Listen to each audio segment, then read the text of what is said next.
بسم اللہ الرحمن الرحیم۔ احکام زیارت القبور، زیارت قبور کے احکام۔ تو آج جو ہمارا سبق ہے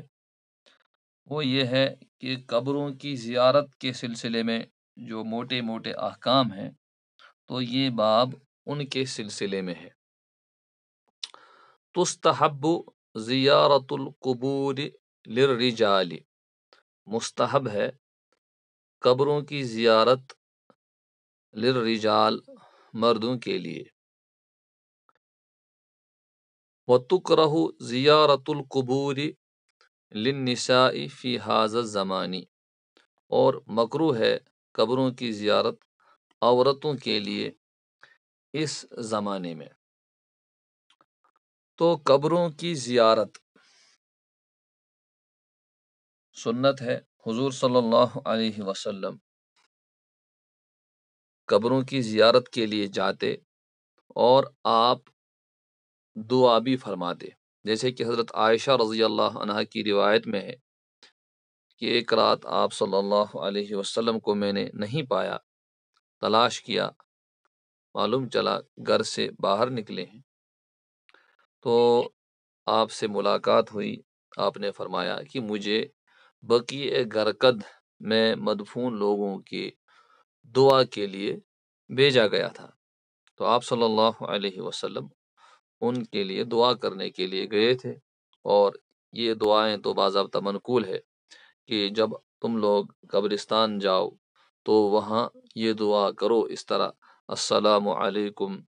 دیار قوم مؤمنین، یا السلام علیکم یا اہل القبور، انتم لنا سلف و نحن لکم خلف، یعنی قبرستان میں مدفون لوگوں کو آدمی سلام کرے اور ان کے لیے مغفرت کی دعا کرے۔ تو قبرستان جانے کا مقصد ہی یہی ہوتا ہے، بلکہ بنیادی طور پر دو مقصد ہوتے ہیں۔ ایک یہ کہ انسان نصیحت حاصل کرے، عبرت حاصل کرے، اور اپنے آپ کے احوال کو درست کرنے کے لیے جائے۔ اسی وجہ سے اسلاف کا معمول ہوتا تھا کہ ہفتے میں ایک بار یا کبھی نہ کبھی قبرستان ضرور جایا کرتے تھے، اس لیے کہ اس سے زندگی کے حاصل پر نظر رہتی ہے اور انسان دنیا کے مختلف مشغولیات میں اس طرح غافل نہیں ہو جاتا ہے کہ اپنے مقصد کو بھول جائے۔ اور دوسری چیز، جن کا انتقال ہوا ہے ان کے لیے مغفرت اور بہتری کی انسان دعا کرتا ہے۔ تو رسول صلی اللہ علیہ وسلم نے کثرت کے ساتھ قبرستان کی زیارت کرنے والی عورتوں کے لیے لعنت کے الفاظ استعمال فرمائے۔ بعد میں آپ نے اس سلسلے میں رخصت دی کہ اب جا سکتی ہیں۔ اس بنیاد پر علماء کے اس سلسلے میں دو قول ہیں۔ بعض حضرات کہتے ہیں کہ عورتیں جا سکتی ہیں، اور دوسرے حضرات کہتے ہیں کہ نہیں جا سکتی ہیں، اس لیے کہ ان کی بے صبری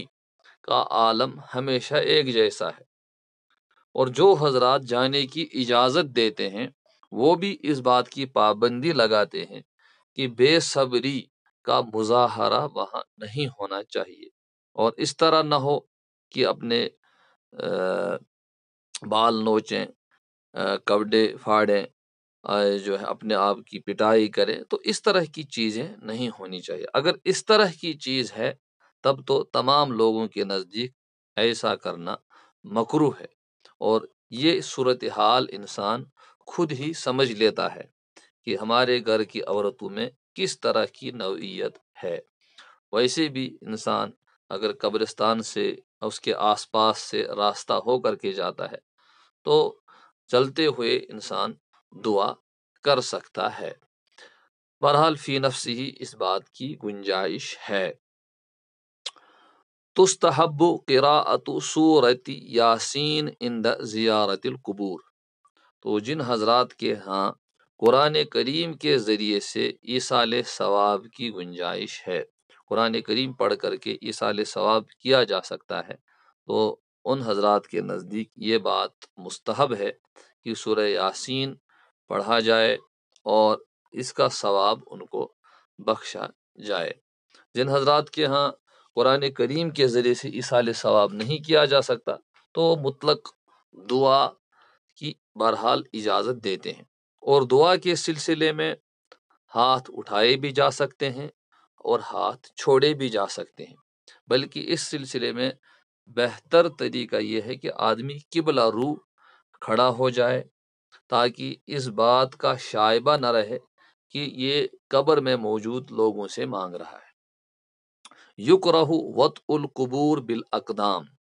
قدموں کے ذریعے سے قبروں کو روندنا، وط ان کے معنی روندنا، قبروں کو روندنا مکروہ ہے، یعنی یہ گویا کہ کراہت تحریمی کے درجے میں ہے، اس لیے کہ حضور صلی اللہ علیہ وسلم نے اس سلسلے میں بہت زیادہ ممانعت فرمائی، اور بلکہ قبرستان میں جو لوگ دفن ہیں ان کی بستی کو زندوں کی بستی کے ساتھ تشبیہ دی گئی، جس طرح زندوں کو تکلیف ہوتی ہے کہ ہم ان کے اوپر سے جائیں، اسی طریقے سے اس بستی والوں کو بھی تکلیف ہوتی ہے، لہٰذا چاہے کسی کو دفن کرنا ہو یا قبروں میں دعا کرنے کے لیے جانا ہو، قبرستان جانا ہو، دونوں صورتوں میں قبروں کے اوپر سے نہیں چلنا چاہیے۔ یکرہ النوم علی القبور، اسی طریقے سے قبروں پر سونا بھی جائز نہیں ہے، مکروہ ہے۔ یکرہ قلع الحشیش والشجر من المقبورہ، قبر سے گھاس پھوس اور درخت